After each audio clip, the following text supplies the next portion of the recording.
कैसे गांजा पियत हो? ये बतावा अब ही इतनी दवाई हम तोहार करावत ही, तोहार गुर्दा खराब भ रहल और फिर नाय मानत हवा गांजा पिए से बाद ना आवत हवा का? जवन आदत पड़ गई बा त जल्दी छुटी का। सुना इतना पैसा हमरे लगे ना हो सैया। सुनावा सुनी सुनावा। अरे कबले खियाई पतोह के मेडिकल के दवाई बलमा हो राजा हो छोड़ी देता गांजा कई पियाई।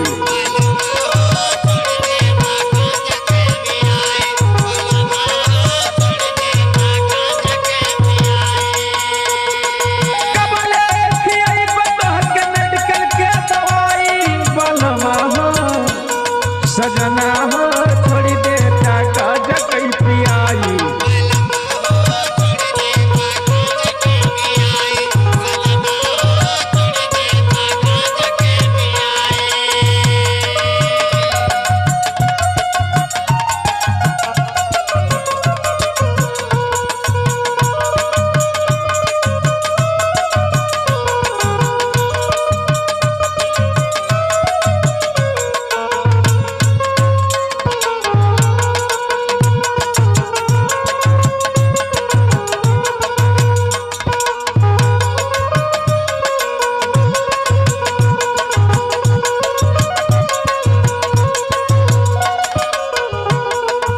ऐसा न तोहार देह रहल सैया, लेकिन गांजा के पीछे एकदम बर्बाद कर देत हवा। का करी अगर ना पी तो हमार पेटवा फूल जाए। हाँ हाँ सुना।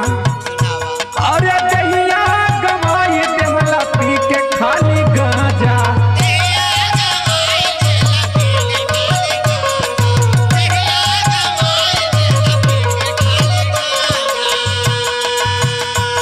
अरे तिलमा चढ़ाई रही जो है बुढ़ऊ दादा।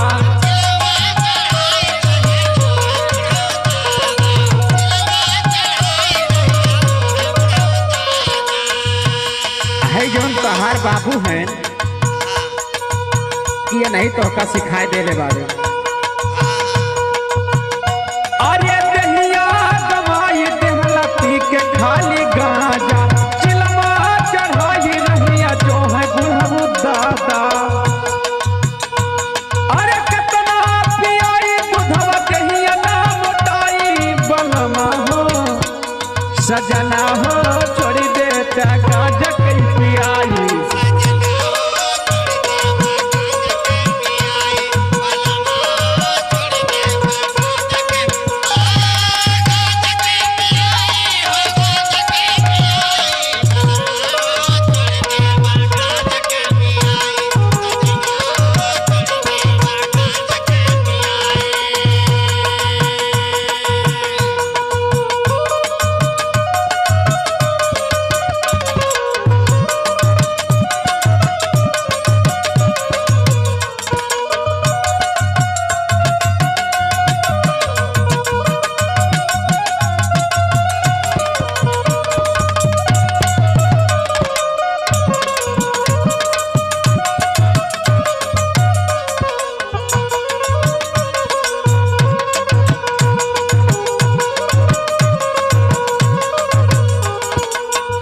और सुना सुनावा। तोहरन पीछे हम और घुरात जात बाटी।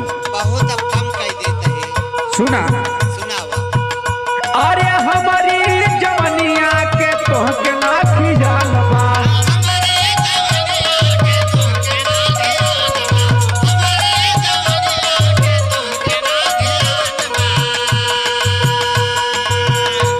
अरे गांजा पी के सुत जाला उहे तोहरो हाल बा।